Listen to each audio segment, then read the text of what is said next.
L'engagement que nous montrons à ces occasions pour consolider nos acquis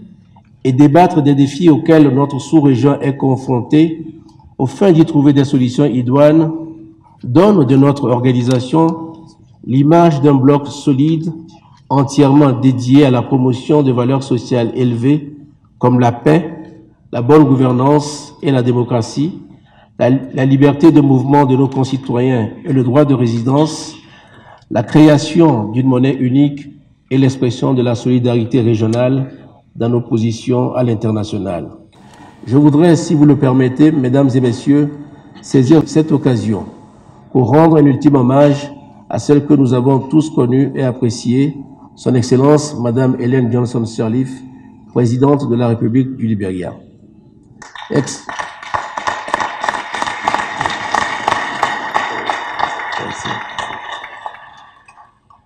Excellence, Madame la Présidente, au moment où vous vous apprêtez à passer le témoin en votre qualité de présidente de la République du Libéria,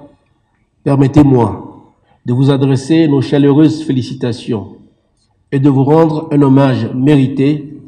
pour votre détermination à la cause de l'intégration économique et de la paix et pour le leadership dont vous avez fait preuve durant votre mandat en qualité de première femme présidente africaine, première présidente en exercice de la CEDEAO et prix Nobel de la paix. Vous avez représenté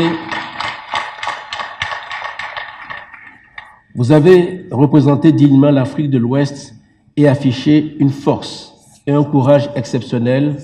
pour conduire le peuple libérien dans la paix et la cohésion tout au long de vos mandats. Pour lui rendre cet hommage mérité, je voudrais très respectueusement vous proposer, si vous en convenez, Excellences, Messieurs les chefs d'État et de gouvernement, que nous nous levions pour lui offrir une ultime ovation qu'elle mérite à plus d'un titre pour saluer et reconnaître toutes ces réussites, source de notre fierté.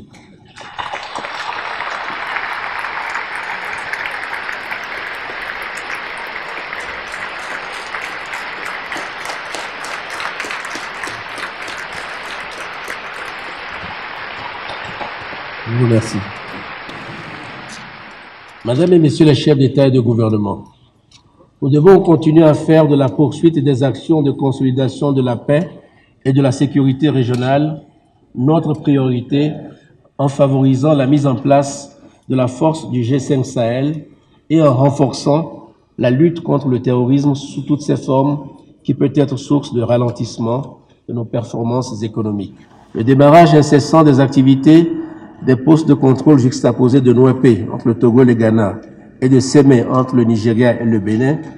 ainsi que le lancement prochain à Abidjan en Côte d'Ivoire sous le haut patronage de Son Excellence M. Alassane Ouattara, président de la République de Côte d'Ivoire, de la table ronde sur les projets communautaires de développement de la CEDEAO permettront d'améliorer davantage la performance économique de notre sous-région en y favorisant la libre circulation des personnes, des biens et des capitaux. Mesdames et Messieurs, nos institutions sous-régionales, en particulier la Commission de la CEDEAO, ne peuvent pas être performantes, comme nous le souhaitons, si nous ne les dotons pas de moyens nécessaires à leur fonctionnement. Conformément à nos directives par le passé, la réforme institutionnelle engagée depuis quelques années, à travers une gestion plus efficiente et rigoureuse, non seulement de contenir les dépenses, mais également de consacrer 60% des ressources mises à leur disposition aux projets de développement économique et social en faveur de nos populations. C'est pourquoi je lance un vibrant appel aux États membres pour la mise en œuvre diligente de toutes les dispositions du protocole sur le prélèvement communautaire destiné aux institutions de notre communauté. Chaque État membre doit montrer son engagement et sa détermination dans l'application des actes et décisions que nous adoptons. Je déclare ouverts les travaux de la 52e session ordinaire de la conférence des chefs d'État et de gouvernement de la CEDEAO. Vive la CEDEAO, je vous remercie de votre aimable attention.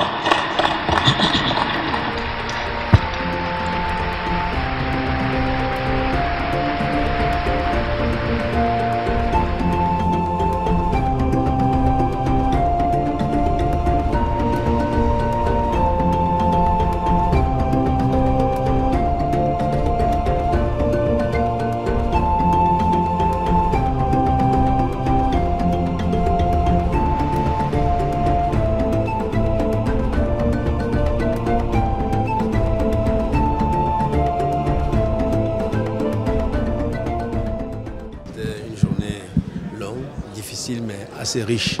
puisque nous avons pu prendre des décisions importantes, notamment sur les réformes institutionnelles, avec la désignation de nouveaux présidents de commission. Et derrière cela, il faut voir tout ce que nous allons faire, toutes les décisions que nous allons mettre en œuvre pour que la CEDEAO soit plus efficace, notamment dans la mobilisation des ressources et surtout de la part qui est consacrée au projet de développement. Quand on dit mobilisation des ressources, c'est que nous, les pays, nous devons nous acquitter de nos cotisations auprès de la CEDEAO, puisque sans cela, la CEDEAO ne peut pas fonctionner. Si nous voulons être crédibles, il faut que nous puissions assumer nos dépenses, surtout que les budgets sont préparés par notre mission, approuvés par nous. Mais il faut donner les moyens à la CEDEAO de pouvoir aller de l'avant.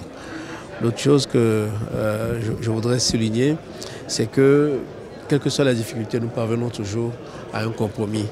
Parfois il est difficile, parfois il est douloureux, vous avez entendu le Cap-Vert, mais l'essentiel c'est qu'une décision est prise et que nous allons aller de l'avant, nous allons progresser à chaque fois.